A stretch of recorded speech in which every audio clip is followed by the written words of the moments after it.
الحمدللہ والسلام علی رسول اللہ اما بعد فإن الخیر حدیث کتاب اللہ۔ میرے مسلمان بھائیو، السلام علیکم ورحمۃ اللہ وبرکاتہ۔ میرے بھائیو، بات ہو رہی تھی اس حوالے سے کہ قرآن حکیم میں کیا اختلاف ہے، کیونکہ جیسا کہ ہم کسی مسلمان کو کوئی آیت پیش کرتے ہیں اس حوالے سے جس کے وہ خلاف چل رہے ہوں، جس کے وہ خلاف عمل کر رہے ہوں، تو جب ہم قرآن کی آیت انہیں پیش کرتے ہیں تو وہ قرآن کی دوسری آیت پیش کر دیتے ہیں کہ یہ اس پر ہم عمل کر رہے ہیں۔ تو میرے بھائی، اس سے تو یہی معلوم ہوتا ہے کہ جو قرآن حکیم کی آیت ہم نے پیش کی ہے اس سے آپ الٹ کوئی قرآن حکیم کی آیت لے کر آ رہے ہیں، وہ اس کے ساتھ ٹکرا رہی ہے، جبکہ معاذ اللہ ایسا کوئی معاملہ نہیں ہے، قرآن حکیم میں بالکل اختلاف نہیں ہے۔ تو تاثر یہی دیا جاتا ہے کہ اس میں اختلاف ہے۔ تو میرے بھائی، وجہ اصل میں یہ ہے کہ جب قرآن حکیم کی ایک آیت مبارکہ کا ترجمہ غلط کیا جاتا ہے تو اس کے الٹ دوسری آیت مبارکہ جو ہیں وہ اس کے خلاف کھڑی ہو جاتی ہیں۔ تو فیصلہ ایسے ہوگا کہ جب قرآن حکیم کی ایک آیت مبارکہ کا ترجمہ کوئی غلط کر رہا ہو تو اس کو چاہیے کہ قرآن حکیم کی دوسری آیت مبارکہ جو دوسرے اس کے مخالف لوگ جو پیش کرتے ہیں اس کا بھی وہ جواب دے، کیونکہ وہ آیت مبارکہ جو ہوتی ہیں وہ بالکل واضح ہوتی ہیں۔ وہ واضح آیت مبارکہ جو ہے اس کو چھوڑ دیا جاتا ہے، اس کا جواب نہیں دیا جاتا، اور جو متشابہ آیات ہوتی ہیں ان کا اپنی مرضی سے مطلب نکال کر جو ہے وہ اس پر عمل کیا جاتا ہے اور اس کو شو کیا جاتا ہے کہ ہم اس پر عمل کر رہے ہیں، تو ہم بھی قرآن پر ہی عمل کر رہے ہیں، جبکہ ان لوگوں کو شیطان نے گمراہ کر دیا ہے۔ علم ترا، میرا محبوب کیا آپ نے دیکھا نہیں ہے؟ کیا مطلب آپ نے دیکھا ہے؟ پھر آگے اللہ تعالیٰ ارشاد فرمایا سورہ بقرہ کی آیت نمبر 158 میں، علم تر الی الذی حاج ابراہیم، میرا محبوب کیا آپ نے دیکھا نہیں وہ بندہ جو میرے ابراہیم سے جھگڑا کر رہا تھا، یعنی نمرود؟ کیا مانا محبوب؟ جب ابراہیم علیہ السلام سے نمرود مناظرہ کر رہا تھا آپ تب بھی دیکھ رہے تھے، حزقیل علیہ السلام جب مردوں کو زندہ کر رہے تھے آپ تب بھی دیکھ رہے تھے۔ علم تر کیف فعل ربک بعاد، سورہ فجر کی آیت نمبر 6 ہے کہ آپ نے دیکھا نہیں آپ کے رب نے قوم عاد کے ساتھ کیا کیا؟ کیا مانا کہ میرے محبوب جب ان پر عذاب آیا آپ ان کو دیکھ رہے تھے۔ علم تر کیف فعل ربک باصحاب الفیل، کیا آپ نے دیکھا نہیں رب نے ہاتھی والوں کے ساتھ کیا کیا؟ کیا مانا کہ میرے محبوب جب ان پر کنکریاں برسی آپ دیکھ رہے تھے۔ اب یہ علم ترا کی آیتیں قرآن میں بتاتی ہیں کہ رسول اللہ کی ولادت سے پہلے کائنات میں جو کچھ ہوتا رہا رسول اللہ ہر چیز کو دیکھ بھی رہے تھے اور سرکار سماعت بھی فرما رہے تھے۔ اگر حضور صلی اللہ علیہ وآلہ وسلم اپنی ولادت باسعادت سے پہلے سب کچھ جانتے تھے تو اس آیت مبارکہ میں اللہ رب العزت نے ارشاد فرمایا ہے، اے نبی صلی اللہ علیہ وآلہ وسلم، ہم اس قرآن کے ذریعے سے آپ کو ایک اچھا قصہ بیان کرتے ہیں، اور تحقیق ہے بے شک اس سے پہلے آپ بے خبروں میں تھے۔ تو اللہ رب العزت یہ ارشاد فرما رہا ہے کہ اے نبی، اس سے پہلے آپ بے خبر تھے، آپ کو اس قصے کے بارے میں کوئی علم نہیں تھا۔ تو یہ جو نقشبندی سرکار یہ بیان کر رہا ہے کہ حضور صلی اللہ علیہ وسلم اپنی ولادت باسعادت سے پہلے سب کچھ جانتے تھے۔ اب یہ علم ترا کی آیتیں قرآن میں بتاتی ہیں کہ رسول اللہ کی ولادت سے پہلے کائنات میں جو کچھ ہوتا رہا رسول اللہ ہر چیز کو دیکھ بھی رہے تھے اور سرکار سماعت بھی فرما رہے تھے۔ یہ علم ترا کے سے جتنی بھی آیات شروع ہوتی ہیں ان سے یہی ثابت ہوتا ہے۔ تو میرے بھائی، اس آیت کا کون جواب دے گا؟ اس آیت مبارکہ کا اس اور اس کے فرقے کے جتنے بھی علماء ہیں، جتنے بھی بزرگ ہیں، اس شخص کے ساتھ سب کے عقیدہ یہی ہے کہ حضور صلی اللہ علیہ وسلم اپنی ولادت باسعادت سے پہلے سب کچھ جانتے تھے، تو کوئی بھی اس آیت کا جواب نہیں دے سکے گا، کیونکہ میرے بھائی المیہ یہ ہے کہ قرآن حکیم کی ان آیات کو جو ان کے عقیدے کے خلاف ہیں انہوں نے جو ہے وہ ان کا ترجمہ پڑھنا اور ان کو پبلک میں بیان کرنا بالکل بین کر دیا ہے۔ ان علماء نے اور ان کے بزرگوں نے قرآن حکیم کی ان آیات کے ترجمے کو پڑھنا گمراہی ڈکلیئر کر دیا ہے، کیونکہ ان کے عقائد کے اور ان کے بزرگوں کے عقائد کے یہ آیات خلاف ہیں۔ واللہ، اگر کوئی مسلمان یہ سمجھے کہ قرآن حکیم کی کوئی آیت کا ترجمہ پڑھنا گمراہی ہے معاذ اللہ، تو اس کا ایمان کیسے واقعی ہے؟ اللہ ہی بہتر جانتا ہے کہ وہ مسلمان کیسے ہے۔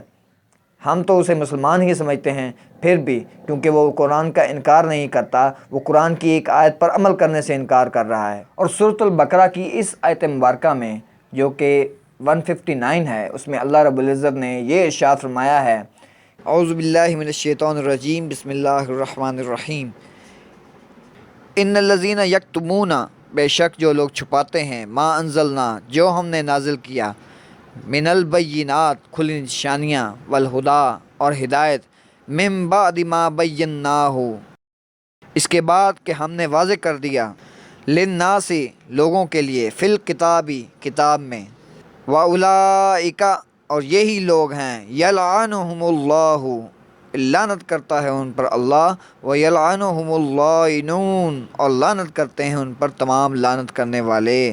الحمد طرح سے جتنی آیات شروع ہوتی ہیں ان سے تو آپ یہی پلی لے رہے ہیں کہ حضور صلی اللہ علیہ وسلم ولادت باسعادت سے پہلے سب کچھ جانتے تھے۔ تو اس آیت مبارکہ میں اللہ رب العزت نے یہ ارشاد فرمایا اور واضح طور پر ارشاد فرمایا ہے کہ اے نبی اس سے پہلے آپ بے خبر تھے۔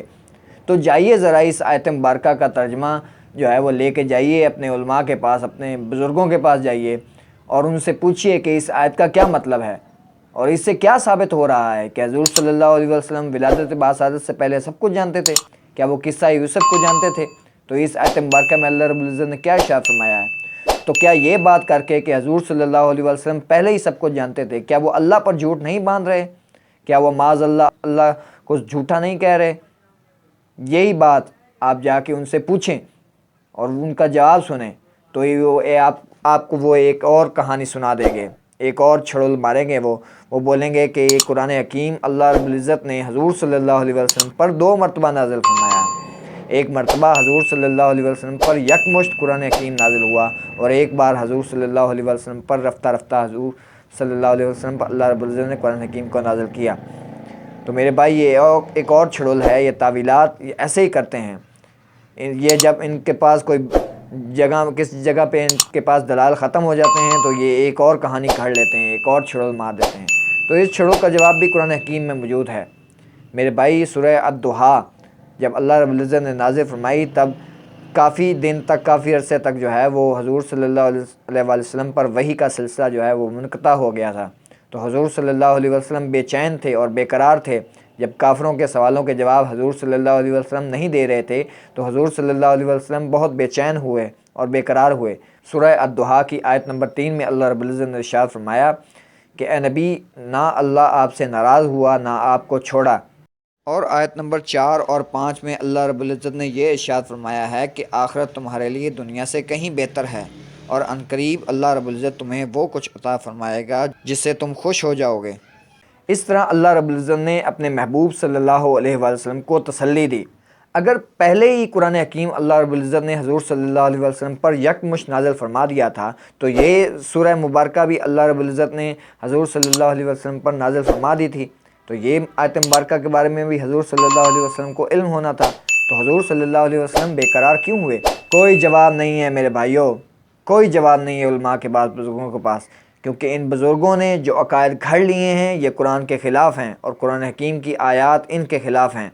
تو یہ کبھی بھی قرآن حکیم کی ان آیات پر عمل نہیں کریں گے، یہ تعویلات تو کریں گے، یہ چھڑول تو ماریں گے، یہ ان کی باطل تعویلات کریں گے اپنے عقائد کو صحیح ثابت کرنے کے لیے، لیکن یہ کبھی بھی ان آیت مبارکہ پر جو کہ واضح طور پر اللہ رب العزت کا ارشاد ہے ان پر عمل نہیں کریں گے، ان کو پبلک میں بیان نہیں کریں گے، کیونکہ انہوں نے ببانگ دہل پوری نیک نیتی کے ساتھ ان علماء نے اور ان کے بزرگوں نے جو ہے ان آیات مبارکہ کو جو کہ ہماری نصیحت کے لیے اللہ رب العزت نے نازل فرمائی تھی ان کو انہوں نے گستاخی، گمراہی ان کو بیان کرنا جو ہے وہ ڈکلیئر کر دیا ہوا ہے کہ ان کو پبلک میں بالکل بیان نہیں کیا جائے گا۔ یہ بہت بڑا المیہ ہے کہ قرآن حکیم کی آیت مبارکہ کو، کسی بھی آیت مبارکہ کو پبلک میں بیان کرنا جو ہے وہ حرام قرار دے دیا جائے، جبکہ سورۃ البقرہ کی آیت نمبر 159 اور 160 اللہ رب العزت کی طرف سے حکم ہے کہ اللہ رب العزت کی نازل کی گئی ہدایت اور حکم کو ہم نے بیان کرنا ہے، ہم نے چھپانا نہیں ہے، ہم نے بیان کرنا ہے۔ تو جو آیت مبارکہ اللہ رب العزت نے نازل فرمائی ہے تو وہ کیسے کوئی مسلمان یہ کہہ سکتا ہے کہ وہ گمراہی ہے، وہ گستاخی ہے معاذ اللہ؟ یہ اللہ رب العزت کی طرف سے ہدایت اور حکم ہے جو ہمیں بیان کرنا ہے۔ تو میرے بھائی اگر یہ بیان نہیں کرتے تو اس سے واضح یہ ثابت ہوتا ہے کہ یہ قرآن حکیم میں اختلاف مانتے ہیں، جبکہ ہم کہتے ہیں کہ پورے قرآن کو پڑھا جائے، پورے قرآن کے ترجمے کو پڑھا جائے اور پورے قرآن کا ترجمہ اور پورے قرآن کا فہم جو ہے اس کو لیا جائے تو یہ واضح ثابت ہو جاتا ہے کہ ان کے عقائد جو ہیں وہ قرآن حکیم کی آیات کے خلاف ہیں۔ یہ قرآن حکیم کی کسی آیت کا جواب نہیں دے سکتے، صرف باطل تعویلات کر سکتے ہیں۔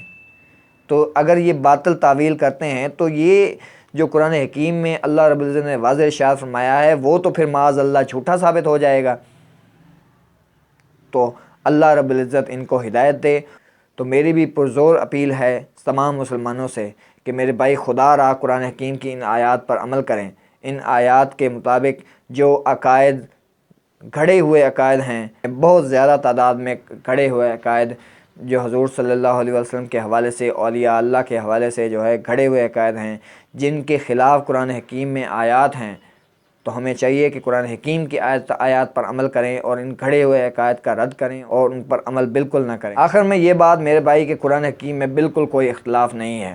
اختلاف ہماری سوچ میں ہے، اختلاف ہمارے بزرگوں کی سوچ میں تھا کہ جب شیطان نے انہیں اپنی طرف بلایا اور ان کو یہ سب سکھایا کہ قرآن حکیم کی وہ متشابہ آیات جن میں سے متشابہ چیزیں نکلتی ہیں، متشابہ رزلٹ نکلتے ہیں، ان کو انہوں نے لے لیا اور ان سے متشابہات کی پیروی کرنی شروع کر دی، اور جو واضح آیات اللہ رب العزت نے حکماً ارشاد فرمائی ہیں ان کو چھوڑ دیا اور ان کی باطل تعویلات کرنی شروع کر دی۔ متشابہ آیات ہیں، ان کے بارے میں اللہ رب العزت ہی جانتا ہے کہ ان کا کیا مفہوم و مطلب ہے۔ پورے قرآن کا مطلب سمجھیں گے، فہم لیں گے، تب ہمیں پتہ چلے گا کہ صراط مستقیم کون سا ہے۔ دعا کرتا ہوں جو حق بات کہی اللہ رب العزت ہمارے دلوں میں راسخ فرمائے، ہمیں کتاب و سنت کی تعلیمات کے اوپر چلنے کی توفیق نصیب فرمائے۔ جو غلط بات منہ سے نکل جائے تو اللہ رب العزت ہمارے دلوں سے معاف فرمائے۔